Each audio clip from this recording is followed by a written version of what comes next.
On this episode of SHS Today, we take an inside look at the Washtenaw County Road Commissions, and then we explore a new English class offered this year.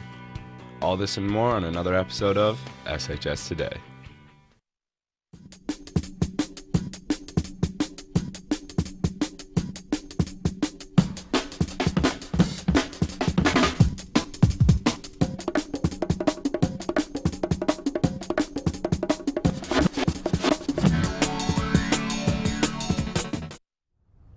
Good afternoon, Saline. I'm Mary Mitchell. And I'm Chris McKee. Welcome back to another episode of SHS Today.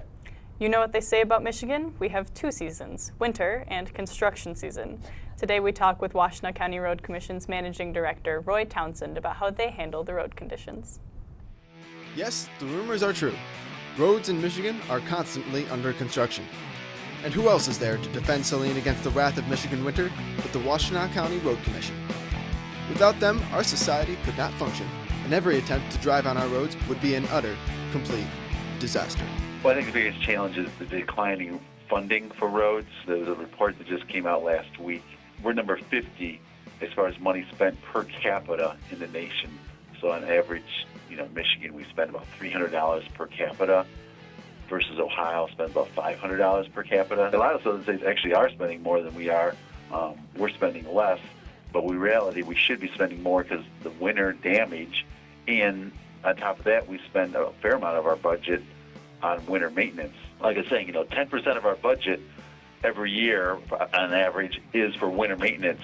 That doesn't really improve your road system.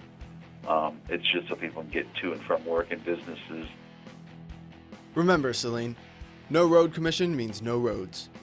Here's to the team who keeps our town driving.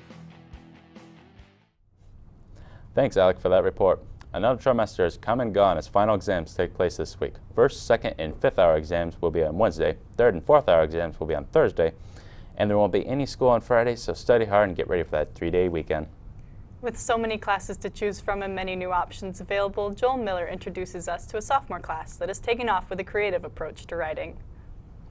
Thanks, guys.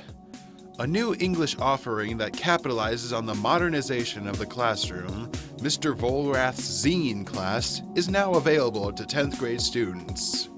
But what the heck is a zine?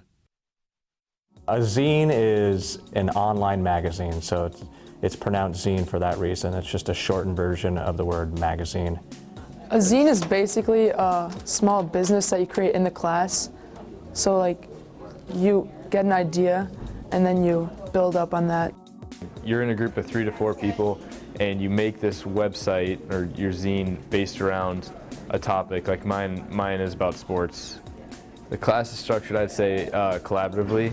There's not a lot of tests or written work. It's a lot of dividing up work and working together to make deadlines and hit due dates and stuff like that. Sometimes we meet with our zine, that's 3 or 4 people you're with. Most days you have a notebook entry where it's just a couple sentences in your notebook about different challenges or mind games that Mr. Volrath will give you at the beginning of class. I think the kind of writing that we do, the way we incorporate competition into the class, elements of design, especially collaboration and creativity, I think these benefit anyone who's going into any career. It doesn't necessarily have to be journalism or some form of work as a writer. It can be really anyone. This is Joel Miller signing off. Back to you in the studio. Run for the hills, juniors, as ACT tests will take place tomorrow in the high school gymnasium. Don't be late. Be in the gym before 7:50. No one will be admitted to testing after 8:15. Juniors are required to bring a number 2 pencil, an ACT-approved calculator, and a photo ID. Good luck, juniors. Well, that's all the time we have this week. We hope you enjoyed the show. Be sure to follow us on Twitter at SHS Today and tune in March 13th for a special throwback episode. I'm Chris McKee. And I'm Mary Mitchell. Live long and prosper, Hornets.